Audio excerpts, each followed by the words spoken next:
नमस्कार, आप देख रहे हैं आपका अपना चैनल भिवानी हलचल और खबरों के संग में मैं हूं दृष्टि शर्मा। आइए सबसे पहले डालते हैं एक नजर आज की हेडलाइंस पर। शनि जयंती पर शहर में धार्मिक उल्लास, मंदिरों में पूजा व भंडारे का आयोजन। गांव मंढाना में डीसी द्वारा रात्रि ठहराव कार्यक्रम में सुनी गई 50 से अधिक ग्रामीणों की समस्याएं। बिजली निगम की लोक अदालत में 20 शिकायतें दर्ज, मौके पर हुआ निपटारा। पीएम मोदी के नेतृत्व में देश आगे बढ़ रहा है, कहा जेपी दलाल ने। बलियाली गांव के किसानों ने खेतों में टावर न लगाने पर बैठक कर समाधान खोजा। और अब खबरें विस्तार से। भिवानी शहर में अनेक स्थानों पर शनि जयंती पर अनेकों आयोजन किए गए। शनि मंदिरों में विशेष पूजा अर्चना की गई और भंडारा लगाया गया। इस वर्ष शनि जयंती एक विशेष संयोग लेकर आई, जब अमावस्या और मंगलवार का संगम एक ही दिन हुआ। हनुमान ढाणी स्थित हनुमान जोहड़ी मंदिर में आयोजित पूजा कार्यक्रम में बतौर मुख्य यजमान डीएसपी अनूप कुमार व सिटी थाना एसएचओ सत्यनारायण पहुंचे तथा हवन में आहुति डालकर देश व दुनिया में शांति व भाईचारे की प्रार्थना की। कार्यक्रम में सानिध्य बाल योगी महंत चरणदास महाराज का रहा। शनि जयंती के उपलक्ष्य में हनुमान जोहड़ी मंदिर के बाल योगी महंत चरणदास महाराज ने बताया कि शनि जयंती अमावस्या को आती है, लेकिन जब यह मंगलवार को पड़े तब यह अत्यंत फलदायक योग बनता है। यह शनि देव और हनुमान दोनों की कृपा प्राप्त करने का उत्तम अवसर है। ऐसे योग में किया गया हवन व्यक्ति के जीवन से कष्टों को दूर करता है और ग्रह दोषों का निवारण करता है। इस मौके पर डीएसपी अनूप कुमार व एसएचओ सत्यनारायण ने कहा कि शनि जयंती पर अमावस्या और मंगलवार का यह दुर्लभ योग श्रद्धालुओं के लिए आध्यात्मिक ऊर्जा और धार्मिक आस्था से परिपूर्ण रहा। उन्होंने कहा कि हवन और पूजन के इस महा आयोजन ने जनमानस में एक नई सकारात्मक ऊर्जा का संचार किया। स्वाहा स्वाहा स्वाहा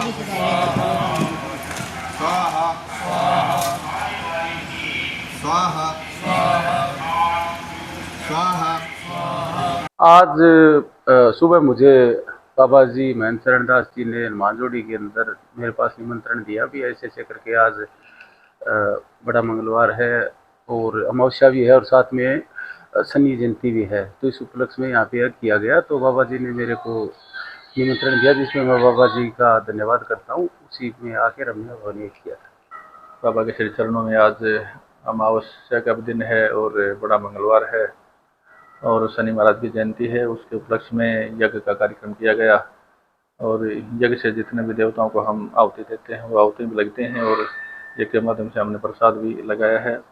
माननीय आज हमारे इस कार्यक्रम में मुख्य रूप से डीएसपी अनूप जी पहुँचे हैं, साथ में सिटी एसएचओ श्री सत्यनारायण जी भी पहुँचे, उनकी पूरी टीम, और हमारे जो बाहर से कुछ लोग आए जिन्होंने, क्योंकि जिनकी आस्था है बाबा में, वो आस्था कहीं ना कहीं आगे बढ़ाती है, खींचती है अपनी तरफ। और बस मुख्य बात तो यही है कि शनि महाराज का जो दिन हो या जयंती हो और उसके दिन हनुमान जी का यदि वार है तो मैं मानता हूँ कहीं ना कहीं हनुमान जी कृपा भी हम पर है। पतरामगेट प्राचीन शनि मंदिर में शनि जयंती के उपलक्ष्य में भंडारे का आयोजन किया गया। नरेश पंडित जी ने जानकारी देते हुए बताया कि सुबह से ही कार्यक्रम की शुरुआत विधिवत पूजा अर्चना व शनि पाठ से की गई थी। पतरामगेट स्थित शनि मंदिर में हवन व भंडारे आयोजन को नरेश पंडित ने धार्मिक एकता और सामाजिक संस्था का प्रतीक बताया।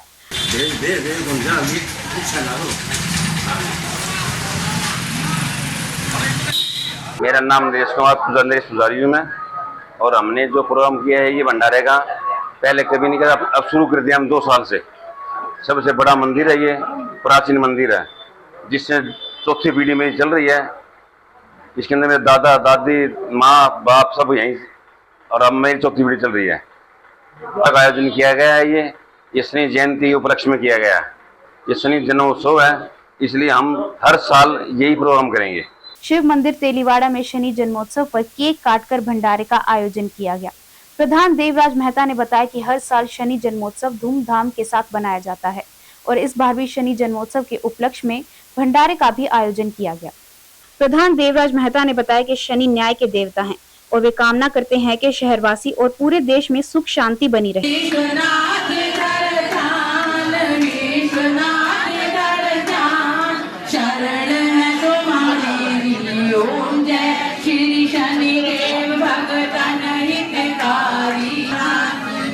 आज शनि महाराज जी का जन्मदिन है।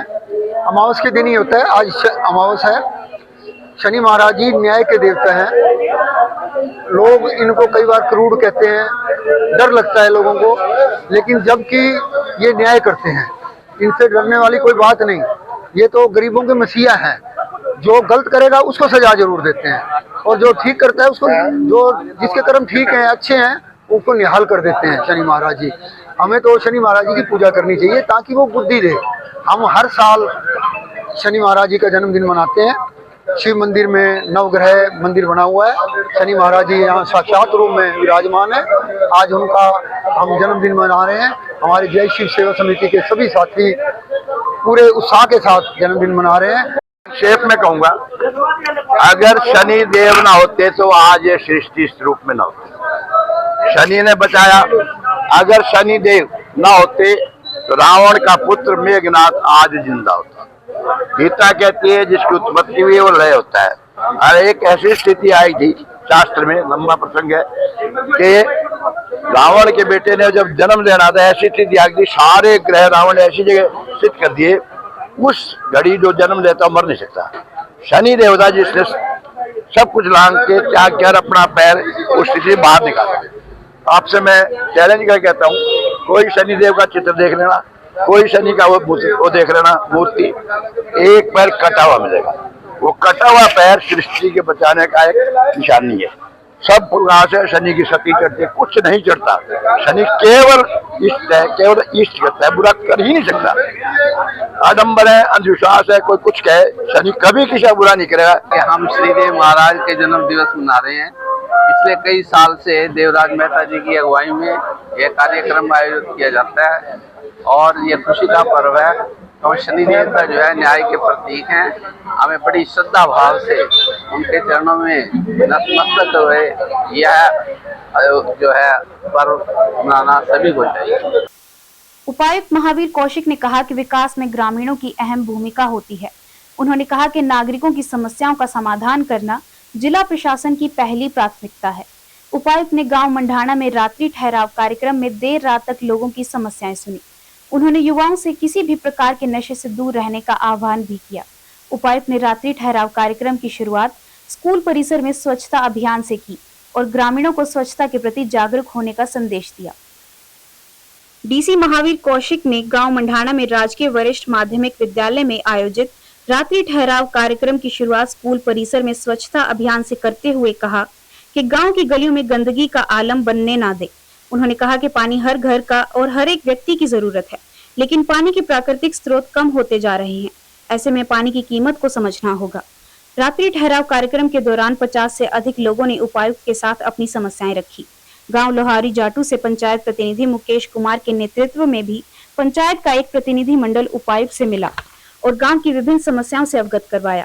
उपायुक्त ने सभी समस्याओं को एक एक कर बड़ी गौर से सुना और संबंधित अधिकारियों को उनके समाधान करने के निर्देश दिए। उपायुक्त ने रोडवेज अधिकारियों को निर्देश दिए कि गांव में सुबह की तरह शाम को भी रोडवेज बस का संचालन किया जाए ताकि गांव के लोगों को भिवानी आने जाने में किसी प्रकार की परेशानी ना हो। उन्होंने कहा कि जिला प्रशासन के दायरे में आने वाली समस्याओं को जल्द से जल्द समाधान किया जाएगा तथा सरकार के स्तर की समस्याओं को चंडीगढ़ मुख्यालय में उच्च अधिकारियों के पास भेजा जाएगा। महीने में एक बार जिला प्रशासन द्वारा किसी न किसी गांव में रात्रि ठहराव का प्रोग्राम किया जाता है और इसकी शुरुआत है हमने फूलपुरा गांव से स्टार्ट की थी जनवरी माह में। उसके बाद हमने गोलागढ़, नानी मिरान में ये ऐसे आयोजन किए हैं और आज ये मंढाना गांव में था। तो यहाँ भारी संख्या में लोगों की हाजिरी थी और लगभग 50 से ज़्यादा शिकायतें यहाँ लोगों ने दी हैं। इनमें अधिकतर हैं वो परिवार पहचान पत्र से संबंधित थी, चाहे वो इनकम ज़्यादा होने से संबंधित थी या कोई अवांछित जो सदस्य जुड़ा हो उसको कटवाने से संबंधित थी। इसके अलावा पानी की समस्याएं थी, बिजली विभाग की समस्याएं थी, नहरी विभाग की समस्याएं थी। तो जो समस्याएं प्रशासन के लेवल पे जिनका निपटान हो सकता था उनका हमने प्रयास किया है और जो अधिकतर मांगे हैं उसमें समय लगता है, तो उसमें मैंने संबंधित अधिकारियों को निर्देश दिए कि वो इनके एस्टीमेट वगैरह बना के जो भी एडमिनिस्ट्रेटिव अप्रूवल है या जो भी टेंडर की कार्रवाई है वो करें और हमारा पूरा प्रयास रहेगा कि अधिक से अधिक जो शिकायतें हैं उनका निपटान हो। सरकारी आदेशानुसार हर मंगलवार को बिजली निगम की लगने वाली दूसरी लोक अदालत में 20 उपभोक्ता समस्याएं लेकर पहुंचे। इस बारे जानकारी देते हुए एसई विनोद पुनिया ने बताया कि बिजली व बिलिंग से संबंधित 3 से 4 समस्याएं आई थी, जिनका मौके पर निपटान किया गया है तथा कुछ समस्याएं गत दिनों आए आंधी तूफान में टूटे पोल, तार इत्यादि से संबंधित थी। इनमें 700 पोल टूट चुके हैं, जिसमें खेती में संबंधित 7 लाइन व झोझू प्लॉट बंद हैं, जिसे दुरुस्त करने का कार्य जारी है। उन्होंने कहा कि शहर की बिजली सुचारू रूप से चल रही है। बिजली निगम की लोक अदालत में समस्या लेकर पहुंची सुशीला ने बताया कि न्यू भारत नगर में बिजली का पोल है, उनके मकान में एक कीकर का पेड़ है तथा तार की वजह से एक टहनी झुकी हुई है। उन्होंने बताया कि करंट के खतरे की वजह से पेड़ कटवाना है, जिसे काटने में वो असमर्थ हैं। साथ ही उन्होंने बताया कि पिछले वर्ष भी समस्या की शिकायत की थी, लेकिन कोई समाधान नहीं हुआ। नया बाजार से मीटर की गलत रीडिंग के चलते 6 माह से निगम के चक्कर काट रहे रमेश ने बताया कि फोरमैन से लेकर एसडीओ तक शिकायत की जा चुकी थी, लेकिन समाधान शिविर में उन्हें समस्या निवारण के आश्वासन मिला है। एसई विनोद पुनिया ने कहा कि कई बार आंधी तूफान से संबंधित समस्याएं होती हैं, उनकी शिकायत 1912 पर करें। साथ ही उनके द्वारा एक व्हाट्सएप नंबर 8813999708 जारी किया गया है, जिस पर उपभोक्ता अपनी शिकायत दर्ज करवा सकते हैं। पेड़ इतना बच चुका है कि उसके ऊपर जाने से चढ़ने से हम असमर्थ हैं, और उसके हमारे कॉर्नर पर ना लंबा खंभा गड़ा हुआ है। उस खंभे के ऊपर मेन लाइन की तार गई हुई है। उसका जो डाला है उसने वो 10-15 फीट नीचे झुका रखा है, तो उसको कटवाने के लिए लेकर आए थे ताकि किसी जान मान की कोई हानि ना हो। उसमें हमारे पशु भी रहते हैं, आसपास में रिहाइश भी है, तो ताकि हमारा किसी के साथ जान मान की हानि ना हो। इसके बारे हमने पहले भी एक डिवीजन में एक एप्लीकेशन दी थी लास्ट ईयर, उस पर कोई कार्रवाई नहीं। हम खुद उसको काटने में असमर्थ हैं, क्योंकि हमें करंट का डर लगता है। इसलिए हम आपके आज खुले दरबार में सहायता के लिए आप यहाँ पर आए हैं। एक्शन साहब से, संजय रंगा जी से बातें हुई, एसडीओ अंकित जी थे, उन्होंने हमारा बहुत अच्छी तरह उन्होंने हमारी समस्याएं पूछी और उस समाधान के लिए हमारे 2-3 दिन दिए गए हैं। भी इतना भगवान के ध्यान देना है तो हम आपके समाधान कर देंगे। नया बाजार, आरा रोड, नया बाजार भिवानी। बिजली का मीटर रीडर ने रीडिंग गलत ली थी, कुछ 6 महीने हो गए लगातार मेरे को घूमते हुए, और रीडिंग ठीक नहीं हो रही आज तक। एसडीओ फोरमैन से लेकर एसडीओ तक जा चुका। आज दरबार लग रहा था, किसी ने बताया था दरबार लग रहा, वहाँ जा तो चले जा भाई। दरबार में आया, एसडीओ साहब ने कहा अभी इसकी वहाँ कंप्यूटर की लाइन जो है बंद है, जब ठीक होगी आपकी करा देंगे।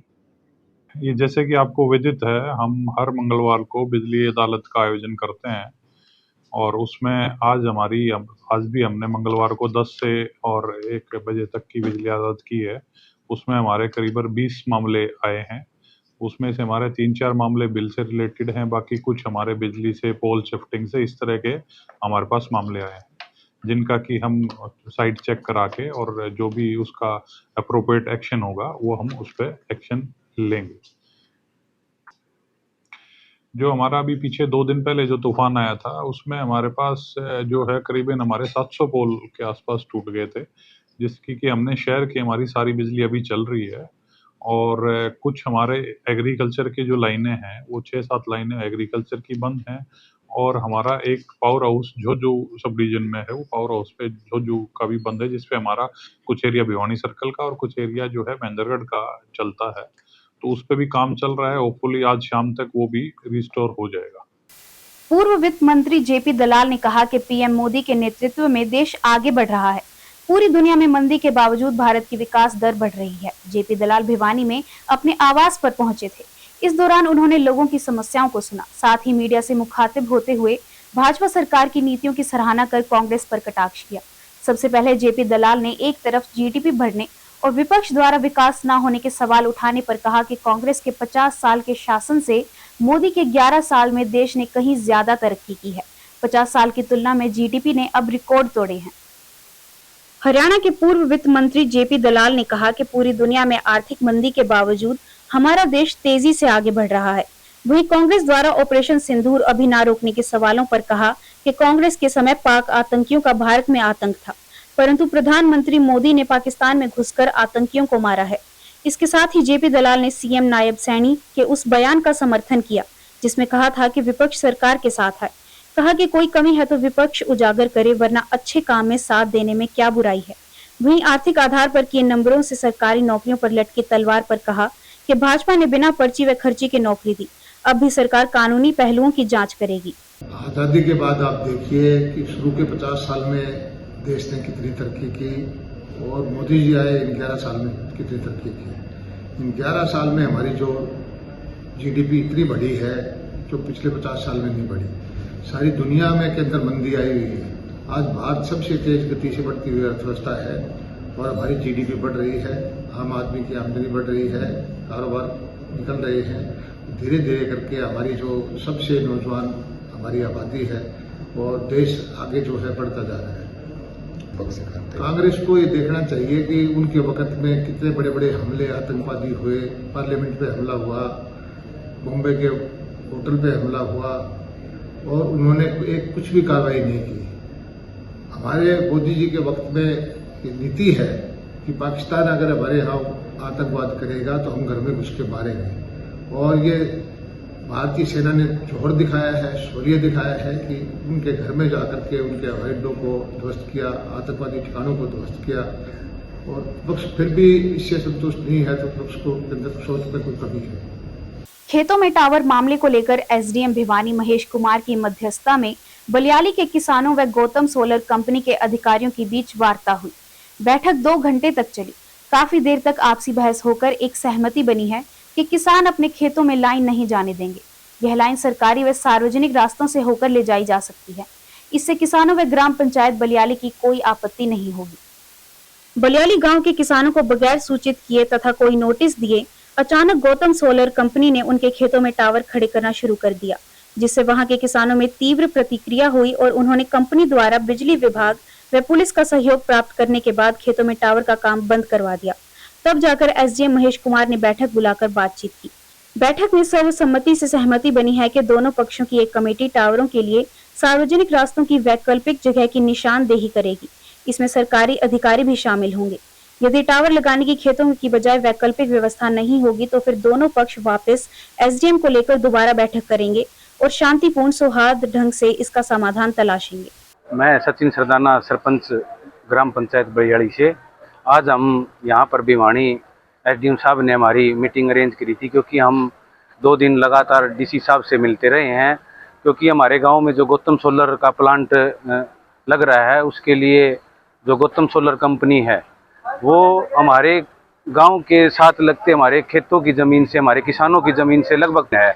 उस ज़मीन से मतलब एक धक्काशाही से बिना किसानों को सूचित किए, बिना कोई नोटिस दिए, बिना बताए फसलों को रौंद कर मतलब 3x3 के पोल बिजली के लिए ले जा रहे हैं। उसका हमारा गांव में ग्राम पंचायत का, पूरे ग्रामवासियों का, सभी किसानों का पूरा विरोध है। कंपनी के उससे जो रवैये है, प्रशासन के रवैये से, उसको लेकर हम लगातार विधायक जी से भी मिल रहे हैं, हमारे भिवानी खेड़ा विधायक श्री कपूर वाल्मीकि जी से, डीसी साहब से भी मिल रहे हैं, एसडीएम साहब से भी मिल रहे हैं, पूरे प्रशासन से मिल रहे हैं।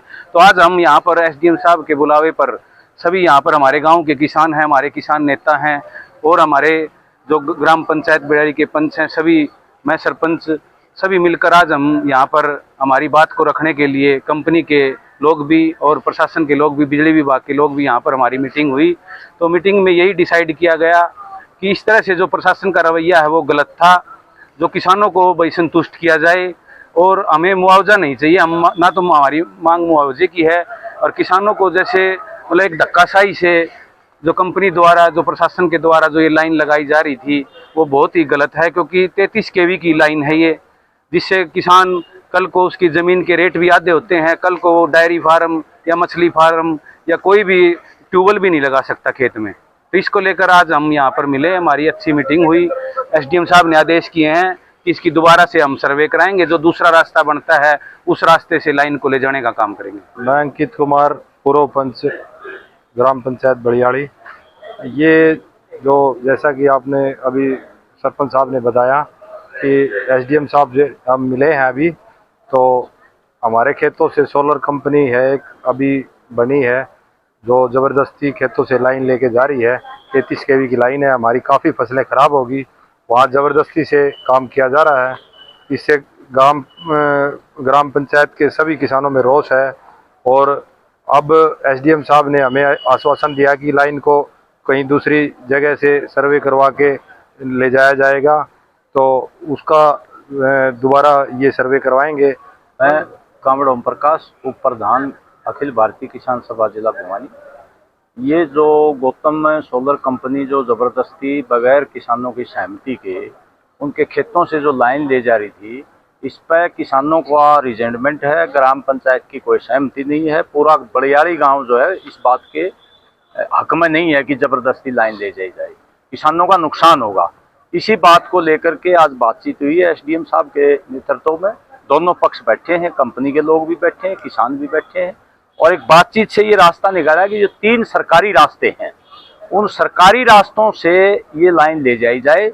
उसके लिए दोनों तरफ से कमेटी बनाई गई है। कोई रास्ता इस तरह से निकाला जाए कि जिसमें सरकारी रास्ते से ये लाइन निकले, किसानों को कोई दिक्कत ना हो, किसानों को फसलें नष्ट ना हो और एक आम सहमति बने। और अब चलते चलते जापान को पीछे छोड़ते हुए भारत संसार की चौथी बड़ी अर्थव्यवस्था बन गया है। भाजपा के राष्ट्रीय सचिव ओम प्रकाश धनखड़ ने कहा कि इस उपलब्धि के लिए हर देशवासी बधाई का पात्र है। भारत की अर्थव्यवस्था 4.147 ट्रिलियन अमेरिकी डॉलर के सकल घरेलू उत्पाद के साथ चौथे पायदान पर पहुंच गई है। भारत अगले 3-4 साल में तीसरी बड़ी अर्थव्यवस्था बन जाएगा। भारत की अर्थव्यवस्था के सामने अमेरिका, चीन और जर्मनी ही अब आगे है। ट्रिलियन का अर्थ है 10 खरब यानी 1 लाख। हमारी अर्थव्यवस्था अब 4,18,700 करोड़ अमेरिकी डॉलर की हो गई है, अर्थात 356,10,435 करोड़ रुपए की हो गई है। धनखड़ ने कहा कि पीएम मोदी के कुशल नेतृत्व में अर्थव्यवस्था के मामले में भारत का डंका अब फिर से पूरी दुनिया में बजने लगा है। भारत के लिए अभी माहौल अच्छा है, देश की आर्थिक स्थिति मजबूत है। आने वाले कुछ वर्षों में जर्मनी को भी पीछे छोड़ देंगे। वित्त वर्ष 2025 की चौथी तिमाही में देश की ग्रोथ रेट 6.8% रह सकती है। इसका मतलब है कि देश की इकोनॉमी इस दौरान तेजी से बढ़ी है। इस बढ़ोतरी के पीछे खेती, किसानी, होटल, परिवहन और निर्माण जैसे क्षेत्रों का मजबूत प्रदर्शन है। उन्होंने कहा कि गांवों में लोगों की खरीदारी बढ़ी है, जिससे खपत के मोर्चे पर मजबूती मिली है। धनखड़ ने कहा कि टैरिफ वॉर जैसे नैरेटिव भी भारत की अर्थव्यवस्था को रोक नहीं पा रहे। ऑपरेशन सिंदूर के बाद भारत की छवि दुनिया में एक परिपक्व और मजबूत राष्ट्र के रूप में हुई है।